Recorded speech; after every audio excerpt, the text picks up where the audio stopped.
EndoTherm have been very, very clever with this product. It's ever so simple to install, it's very, very simple to use. You put it in and you leave it and the savings are massive.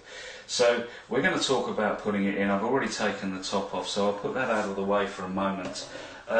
We have a normal single panelled radiator here.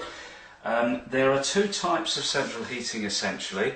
One is a conventional central heating system where the water from the boiler is heated and passed through the radiators, and that water is topped up through something called a header tank in your loft. You possibly have a big water tank and a smaller header tank, as you can see from the insert. That water constantly feeds the central heating system, and the boiler pumps that round, or the central heating pumps pump that round your system.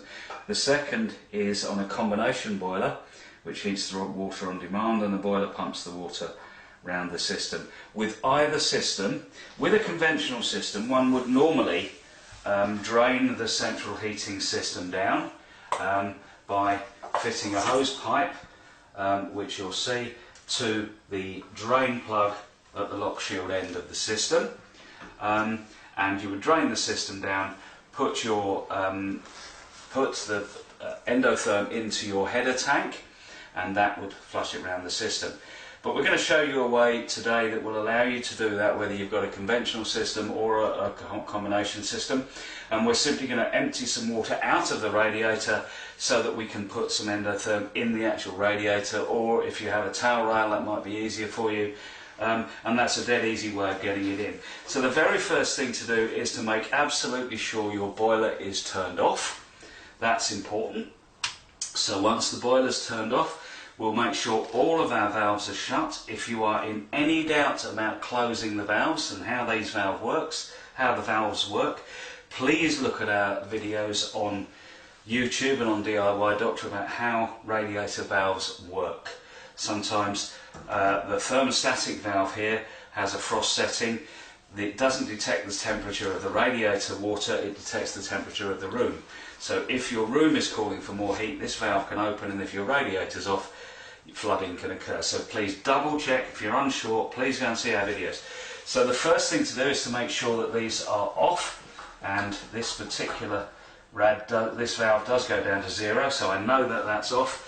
Tighten the lock shield valve cap right up, and once we've set everything, so we know that no more water can get into this radiator, so now is the time to let some out. So we're going to put a paint tray, a drip tray underneath this valve, and we're going to let enough water out to make sure that that's lifting that up a little bit too high. The cloth. It's always a good idea to have a couple of cloths handy. So we've got a paint tray underneath the radiator valve. What I'm going to do now is I'm going to loosen the nut on the radiator valve. That's when I'm going to use those footprints there to hold the valve steady with a cloth on it so I don't damage the valve and put any marks on it. So I'm going to open that valve. You can see the water start to drip out. Okay, so we're just going to let a little bit of water out. We can see that coming out there. The valves, everything's turned off, so the water's running into the drip tray. You can use a little cup or whatever. Now what we need to do is to empty enough from the radiator to make absolutely sure that we can get the bottle of EndoTherm in. And what I'll do there is I'll just close that up again for a second, and to make it run a little bit faster we can open the bleed valve on the end of the radiator, just with a little radiator bleed key. I'm holding that so that the camera can see, get a close-up on that. Just undo that to let a little bit of air into the system, and that should make that run a little bit faster. Now you don't want to sit here waiting for 5 or 10 minutes for me to empty this, so we're going to fade out rather, and fade in again when I've got a paint tray full of water, or half full, which is about the same as the bottle of EndoTherm, and then I'll show you how we put the EndoTherm in. Okay, so we have about the contents of a bottle of EndoTherm in the drip tray. So we'll reverse the procedure here. We'll tighten up the radiator valve nut, holding that in place. There we go. Okay, we'll move our drip tray very carefully out of the way, spilling a little bit of water, which is why it's always a good idea to have a cloth underneath. So there we go. Okay, so we've got no more water there. Now we're going to go back up to our bleed valve, and lest we forget, we're going to tighten that up now so that we know that that's tight, and then we're actually going to undo the cap that holds the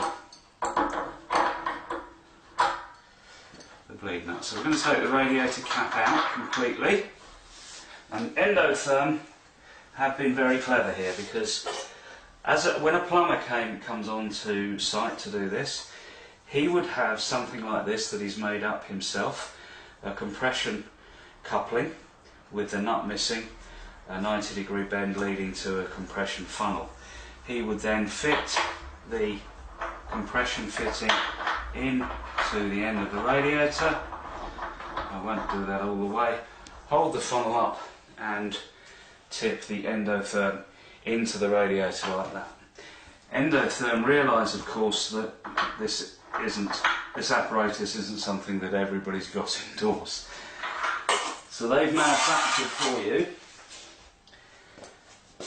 this little device.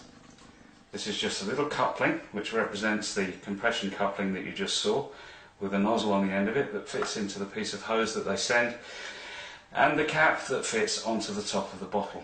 So we will first of all, we'll take that bottle cap off and we'll screw in the coupling. I'm trying to do this so that my fingers are out of the way and you can see what's happening. Using the spanner again.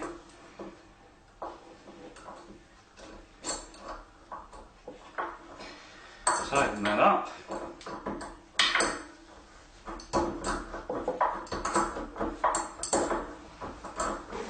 Make sure that goes a good way in.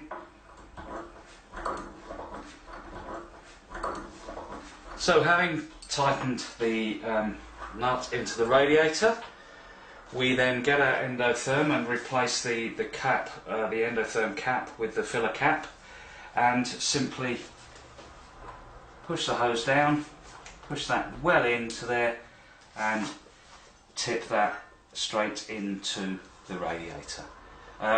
It couldn't get any simpler than that. It's going to take about 90 seconds for that to go in. Then of course we remove the nozzle, replace the radiator cap, tighten up the bleed key if we've left that open, and everything's great. We have then got a very simple way of reducing our heating bills by 15%.